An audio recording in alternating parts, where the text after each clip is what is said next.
ফুল নিয়েছি, ধাগা নিয়েছি। এটা লিপস্টিক দিয়ে হনুমান সেজেছিস? আজকে সকাল সকাল এত রৌদ্র দিয়েছে, মানে দেখে এত ভালো লাগছে কি বলবো। আর পাখির আওয়াজ, মানে সত্যি এখানে না এই আওয়াজটাই সকাল সকাল খুবই ভালো লাগে। আর হাওয়াও দিচ্ছে, মানে সত্যি মনে হচ্ছিল বসে থাকি এখানে। আর মিষ্টি মিষ্টি রৌদ্রটা আর সাথে হাওয়া, ঠান্ডা পড়ে গেছে বন্ধুরা, খুবই ভালো লাগছিল আজকের এই সকালটা। সো গুড মর্নিং সবাইকে বন্ধুরা। হ্যালো বন্ধুরা, welcome back to my channel Puja's life. আমি পূজা, তোমরা কেমন আছো? আশা করছি ভালোই আছো, আর আমিও বেশ ভালো আছি। আর আজকে হচ্ছে মঙ্গলবার, এখন ঘড়িতে বাজে 7:30। আর এখন থেকে তোমাদেরকে সঙ্গে নিয়ে আমি আমার ব্লগ থেকে স্টার্ট করছি। এখন জাস্ট ঘুম থেকে উঠেছি, ঘুম থেকে উঠিনি, মানে পেট থেকে উঠেছি। ঘুম থেকে তো উঠেছি অনেক আগে, 6টার সময় উঠে গেছি। 6টার সময় ঘুম থেকে উঠেছি, কিন্তু সম্রাট ঘুম থেকে নামতে নামতে এখন 7:30 ঘুম থেকে, মানে বেড থেকে নেমেছি। চলো টিফিন বানাই সম্রাটের, তোমরাও দেখতে থাকো ব্লগটা। না না, স্কুল খোলা বাবা, একটু পরে যাবে স্কুলে। তুমি শিশি টিশি দিয়ে নাও, টয়লেট করে নাও, তারপর ঠিক আছে। গুড মর্নিং বাবা, আজকে এক্সাম আছে, ভালো করে এক্সাম দিও, ঠিক আছে? ঠিক আছে।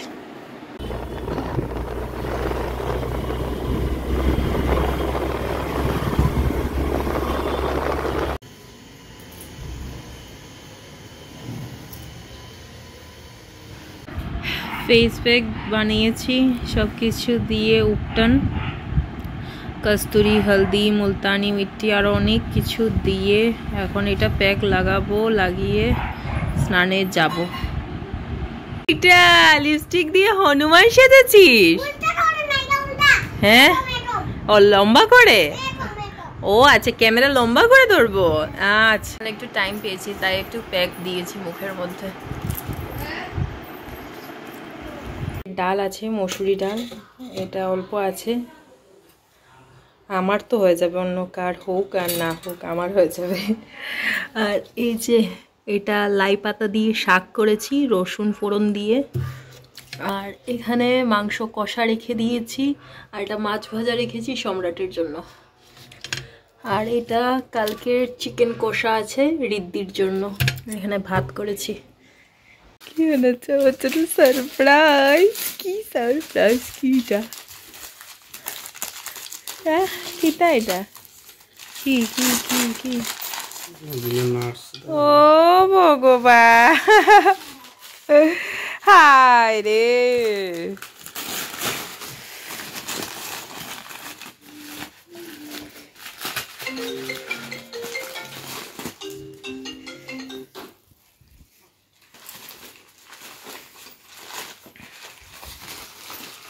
বর হঠাৎ নিয়ে আসলো ছোট ছোট আমার জন্য গিফট। এই দেখো, একটা কফি মাগ নিয়ে এসছে। তোমরা তো জানোই যে আমি কফি মাগ লাভার, আমার কাছে অনেকগুলো কফি মাগ আছে, বড় বড় মাগ। আমি যেটা দিয়ে কফি খাই, গ্রিন টি খাই, তারপর চা খাই। আর আজকে একটা এনেছে, মানে স্পুন দিয়ে তোমার কফি মাগ, আর সাথে নিয়ে এসছে এই দেখো কাচের গ্লাস।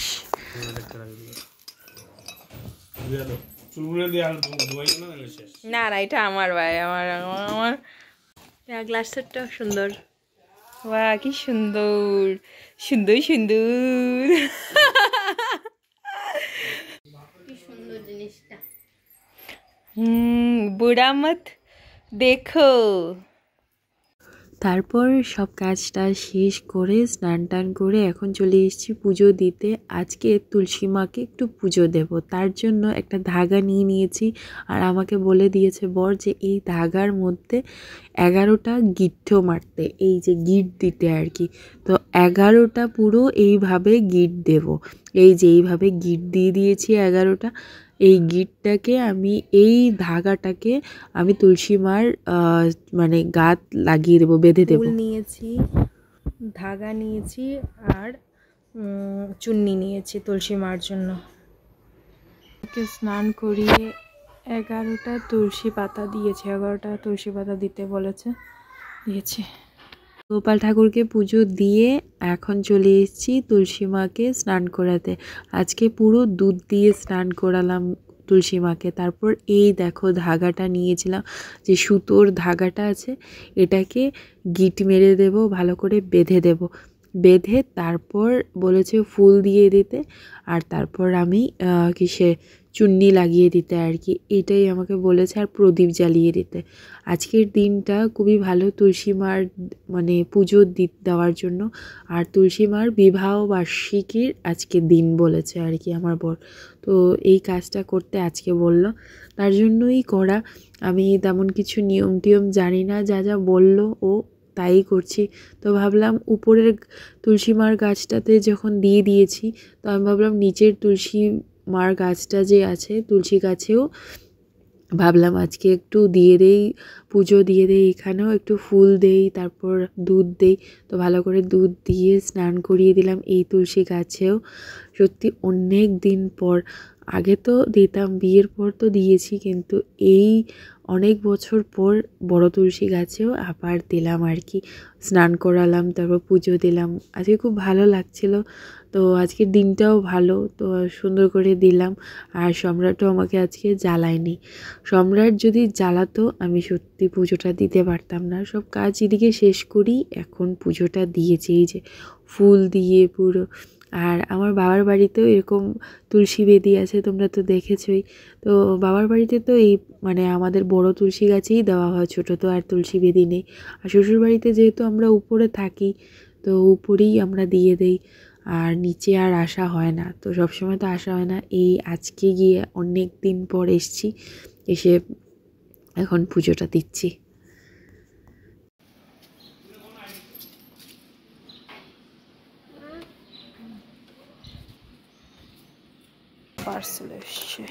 পার্সেল এসছে,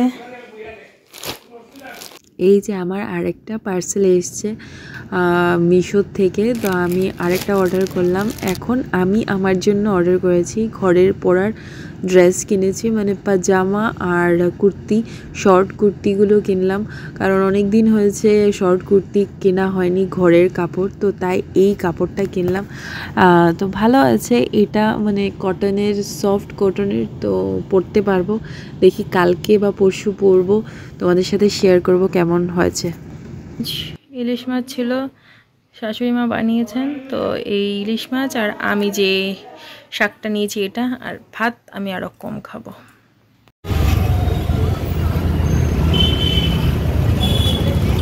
খেয়ে দিয়ে এখন চলে এসেছি সন্ধেবেলা আমি একটা জুতো কিনতে। আমার বর বলেছে, আর তোমার এই জুতোটা ভিখারিবার মতো বানিয়ে দিয়েছো, জুতোটাকে এখন ফেলে দাও, এখন একটা জুতো কিনো, হয়ে গেছে এটা ওভার। কিন্তু বন্ধুরা আমি জুতো দিয়ে না স্টাইল করিনি কোনো দিনই, আমি জুতোর কোনো শখ নেই, স্টাইল নেই আমার। কারণটা বলে দেই, আমার পায়ের যা সাইজ, জুতো কিনা মুশকিল কি না মুমকিন আমাদের শিলচরে। আমার 8 or 9 সাইজে আমি কিনি, কখনো কোনো আমার 7 হয়, কিন্তু 7ও সবসময় হয় না। কখনো কোনো মেন সেকশনে গিয়ে আমি আমার শু জুতাগুলো কিনি, যেগুলো তোমরা দেখো আমার জিমে পরে যায়, এগুলো আমি মেন সেকশন থেকে নেই। তার জন্য আমি জুতা কেনার কোনো শখই রাখি না, কিন্তু জুতো তো কিনতেই হয়। আর ব্র্যান্ড ছাড়া যদি নন ব্র্যান্ড কিনি, আমার জুতা পাওয়া একদমই মুশকিল। ফাইনালি এটা ডিসাইড করলাম, যেটা ঠিক আছে।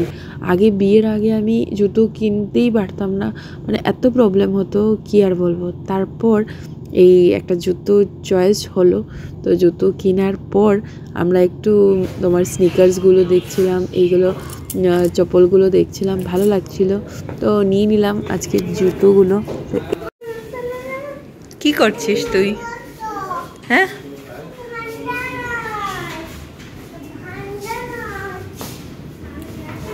এই জুতোটাকে এখন ফাইনালি একটু টাটা বাই বাই করবো, কিন্তু আমি আবার জুতোটা পরবো যে না এটা না।